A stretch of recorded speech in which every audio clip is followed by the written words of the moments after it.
Di masa depan, bumi telah hancur akibat invasi alien. Untuk menyelamatkan umat manusia, para ilmuwan menciptakan makhluk buatan dan mengirimkannya ke masa lalu. Tugasnya hanya satu, mencari prajurit legendaris yang mampu mengubah takdir umat manusia. Makhluk itu hidup diam-diam di dunia yang masih damai, menunggu saat takdir terbuka. Kisah beralih ke masa sekarang. Seorang pria bernama Qin Muchuan sedang memainkan game berjudul Dunia Fantasi. Bersama temannya, Suhang, ia berhasil menamatkan game itu dengan waktu yang sangat singkat. Tak lama kemudian, muncul pesan misterius, pemain ke-100.000 telah menyelesaikan permainan. Versi baru segera dibuka. Namun siapa sangka, pembaruan game itu justru mengubah kenyataan di dunia nyata. Kejadian aneh mulai terjadi. Orang-orang di kota tiba-tiba menghilang tanpa jejak, dan makhluk-makhluk menyeramkan muncul di dunia nyata. Qin dan Suhang panik saat seekor monster menyerang tempat mereka. Qin mencoba mengalihkan perhatian monster dengan melempar pot bunga, lalu mereka berdua berlari menuju garasi bawah tanah untuk bersembunyi. Qin segera menyadari sesuatu yang aneh, monster itu adalah salah satu makhluk dari game Dunia Fantasi. Suhang kebingungan, bagaimana mungkin makhluk dari game bisa muncul di dunia nyata? Qin mencoba menghubungi polisi, tapi tidak ada jawaban.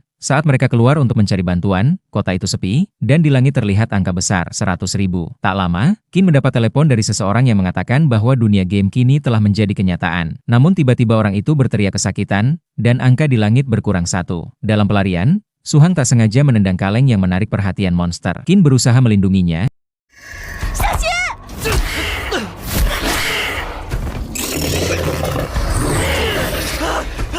Dan setelah pertarungan sengit, ia berhasil mengalahkan monster itu.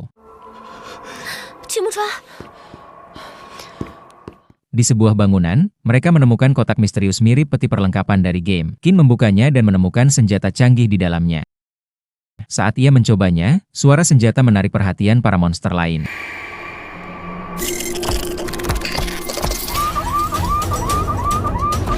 Mereka hampir terpojok, tapi tiba-tiba sebuah mobil datang menabrak monster tersebut. Dari dalam mobil muncul seorang wanita bersenjata, Ye Lin, yang segera menembaki para monster dan menyelamatkan mereka.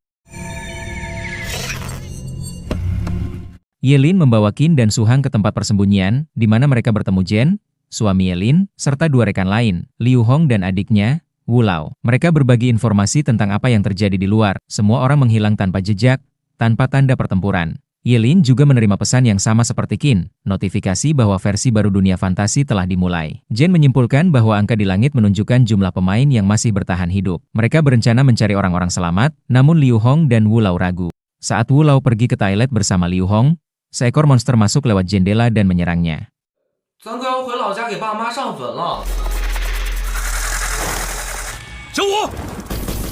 Wu Lao tewas di tempat. Liu Hong yang terpukul hanya bisa menangis di samping jasad adiknya. Tak lama kemudian terdengar suara air drop jatuh. Qin, Suhang, dan Liu Hong pergi untuk mengambilnya. Namun di tengah jalan, mereka diserang monster hingga mobil mereka terguling. Qin sempat pingsan dan bermimpi berada di rumahnya, namun segera sadar setelah Suhang membangunkannya. Di sisi lain, Jen tertangkap monster dan dibanting keras ke mobil. Ye Lin berlari menghampiri suaminya yang sekarat, sementara Qin dan Suhang mengambil perlengkapan dari airdrop dan menyerang monster dengan senjata baru. Serangan ledakan besar membuat monster terbakar dan akhirnya mati. Mereka segera kembali ke mobil. Ye Lin yang panik meminta mereka mencari tempat aman karena kondisi Jen semakin kritis. Berdasarkan petunjuk dari Suhang, mereka menuju titik evakuasi di pembangkit listrik terbengkalai di pinggir kota. Di tengah perjalanan, mereka menemukan rumah yang masih berpenghuni. Penghuninya, seorang pria bernama Yang Yi, awalnya menolak membuka pintu. Namun akhirnya setuju setelah mereka menjanjikan tempat evakuasi yang aman. Di dalam rumah, Yang Yi mengaku bekerja di perusahaan teknologi Huoyuan CTI, pengembang sistem inti dari game Dunia Fantasi. Ia mengatakan bahwa jika game bisa menjadi kenyataan, maka kode yang ia buat telah berhasil mengubah realitas. Namun ucapannya semakin aneh dan membingungkan, membuat Suhang curiga pria itu tidak sepenuhnya waras. Yang Yi membanggakan dirinya, merasa dirinya pintar. Liu Hong mengejeknya dengan menyebutnya pengecut yang hanya tahu bersembunyi seperti kura-kura. Namun Yang Yi membalas dengan tenang, mengatakan bahwa jika kura-kura itu menggunakan program yang ia kembangkan, maka permainan bisa diselesaikan dengan mudah. Ia bahkan menambahkan bahwa Liu Hong lebih buruk daripada kura-kura. Suhang yang mendengar hal itu menganggap program yang dimaksud adalah virus. Tapi ternyata bukan sembarang virus.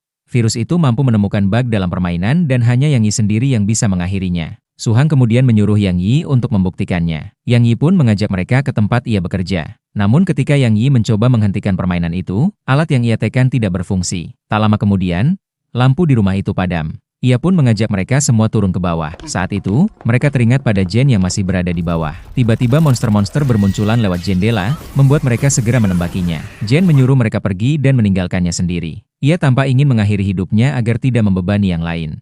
Yelin berusaha menghentikan Jen, tetapi Liu Hong memaksa mereka untuk segera pergi karena jumlah monster semakin banyak. Dengan tekad bulat, Liu Hong mengorbankan dirinya untuk menahan monster-monster itu. Ia mencoba meledakkan dirinya bersama mereka agar teman-temannya bisa selamat. Saat mereka melarikan diri, ledakan besar terjadi di belakang, dan Liu Hong pun tewas bersama para monster.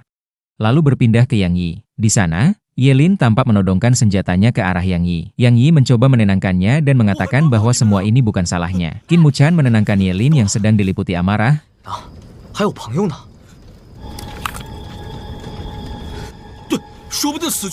Lalu tak lama kemudian ia pergi menemui Su Hang. Su Hang menanyakan keadaannya, dan Qin Muchan mengaku merindukan masa ketika mereka semua masih bersama. Su Hang berusaha menenangkan Muchan, mengatakan bahwa mereka semua pasti tak ingin melihatnya bersedih. Saat mereka melihat angka di langit berkurang drastis, Muchan merasa ada sesuatu yang besar sedang terjadi dan mengajak mereka segera pergi. Mereka pun naik ke dalam mobil. Namun tiba-tiba Su Hang melihat bayangan asap merah, asap itu menyerang orang-orang dengan cepat.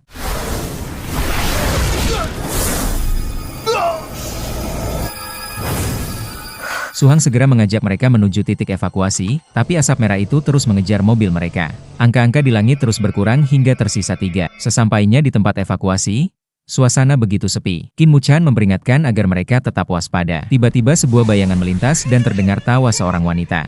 Asap merah muncul kembali, menyerang mereka, namun berhasil dihindari. Gedung di belakang mereka hancur akibat serangan itu, tapi beruntung tidak ada yang terluka. Di tengah kekacauan, Yang Yi melarikan diri dan terpisah dari yang lain. Qin Muchan mencoba mencarinya. Di sisi lain, Yelin berhasil menarik Yang Yi tepat sebelum serangan mengenai dirinya. Yang Yi mengucapkan terima kasih, namun Yelin tidak menggubris. Ia hanya mengajak Yang Yi mencari jawaban dari permainan ini. Yang Yi mulai berprasangka bahwa virus yang ia kembangkan mungkin terhubung dengan dunia tersebut. Qin Muchan merasa tempat itu semakin aneh. Tiba-tiba ledakan besar terjadi di samping mereka, dan asap merah menyerang Yelin hingga tewas. Yang Yi mencoba menyelamatkan Yelin, tapi justru terseret oleh asap misterius itu.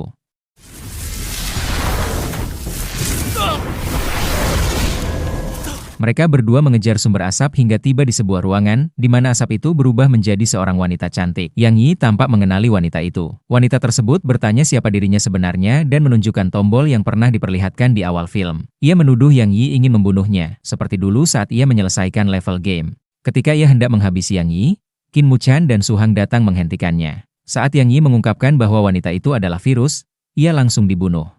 Wanita itu kemudian menyerang Muchan dan Su Hang. Namun tak disangka Su Hang mampu membuat pelindung sihir untuk menahan serangan. Wanita virus itu terkejut Su Hang bisa menciptakan pelindung. Su Hang mengatakan bahwa ia akan mengalahkannya. Wanita itu meremehkan Su Hang dan ingin melihat seberapa lama ia bisa bertahan. Ia kembali menyerang, namun serangannya dapat ditahan. Ia kemudian mengalihkan perhatiannya pada Su Hang dan berkata ingin membuatnya menyaksikan kematian Muchan terlebih dahulu. Wanita itu menyerang Qin Muchan, tetapi Su Hang berhasil menahan serangan tersebut. Ia membawa Muchan ke sebuah ruangan berwarna putih. Di sana, Su Hang ingin menyusun strategi. Namun Muchan menuduhnya berbohong. Su Hang berusaha menjelaskan dan meminta Muchan untuk percaya, tetapi Muchan marah dan tidak mau mendengar. Su Hang akhirnya menjelaskan kebenaran.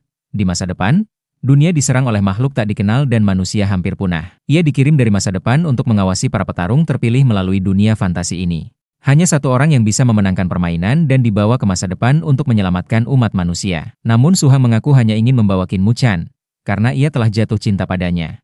Qin Muchan mulai mengingat saat itu, Su Hang datang membawa kue dan bertanya apakah ia bermain Fantasy World. Muchan menjawab bahwa ia hanya membantu temannya menaikkan level tadi malam.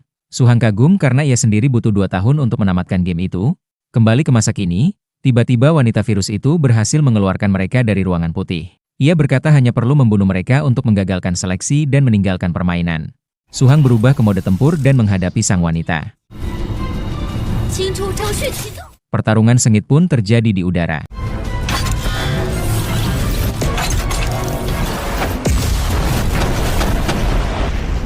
Su Hang sempat menjatuhkan wanita virus ke tanah, namun serangan itu tak berpengaruh. Ia mencengkeram Su Hang dan membantingnya ke bus, tapi Su Hang berhasil melepaskan diri dan menembakkan peluru hingga terjadi ledakan besar. Namun wanita virus muncul kembali dan menyerang Suhang bertubi-tubi.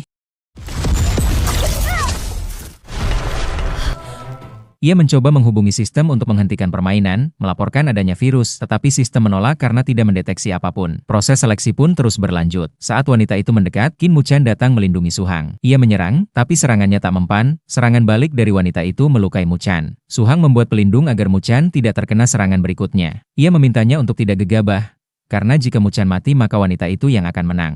Suhang mengungkapkan bahwa dirinya bukan manusia, melainkan pengawas dari masa depan. Namun bagi Muchan, ia tetap orang yang ia kenal. Suhang memutuskan untuk mengorbankan dirinya dan mengaktifkan program penghancuran diri. Muchan mencoba menghentikannya, tapi itu sudah menjadi keputusan Suhang, satu-satunya cara untuk menghentikan virus. Meskipun sebenarnya ia tidak ingin mati, Suhang rela melakukannya demi masa depan Muchan. Sistem mengumumkan proses penghancuran dimulai, dan ledakan besar pun terjadi.